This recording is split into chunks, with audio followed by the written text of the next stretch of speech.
I see the Upstander Academy as advancing the mission of the Public Discourse Project by really working way upstream. So I think what we're seeing today in the kind of presidential election campaign is the deterioration of adult capacity to engage in meaningful public discourse in an effective way. And we're really interested in intervening early on in the experience of young people. So they're cultivating the kinds of practices and capacities that will allow them to slowly but surely change the tenor and tone of public discourse.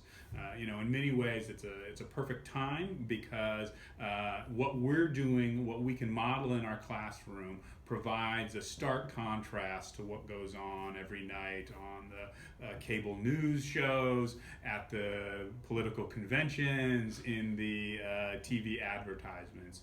And that really, I hope, will communicate to students the value of approaching political and public discourse in this particular fashion. This question of the role of intellectual humility in addressing genocide, truth and reconciliation, restorative justice, and living together after a tortured history, which is really what we're talking about, both in Rwanda and in the United States, frankly. I think intellectual humility has an essential role to play. It has a role to play both in our just basic learning about what happened. Which is to say, understanding that there are multiple stories that are part of history, some of which get told more readily than others, and that when we think about the past, we need to be open to the idea that we haven't heard every perspective on our own history. And then the second would be an attitude toward addressing what to do in the future.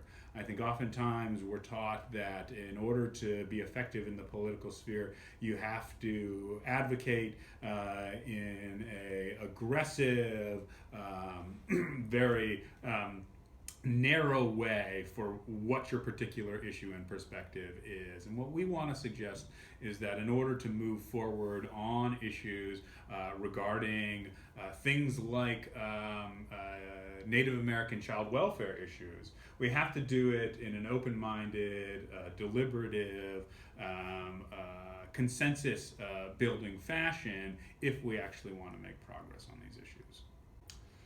So we hope that educators will take away from the Upstander Academy both a better understanding of the Rwandan genocide as well as cultural genocide against Native peoples in North America, as a kind of content basis, an understanding of the frameworks of human rights education, which is to say education about human rights, education for human rights, and education through human rights. And we hope they'll also come away with a set of skills and activities that'll help their students not only understand these materials, but gain the critical thinking skills of intellectual humility, intellectual courage, and open-mindedness that we think are essential to a kind of functioning democracy. The purpose of the Upstander Academy is to build community among educators who are interested in learning about human rights education, about genocide education, and about intellectual humility. And we really see it as an opportunity to integrate much of these emerging fields within education into primary, secondary, middle school, high school, as well as other public education forums.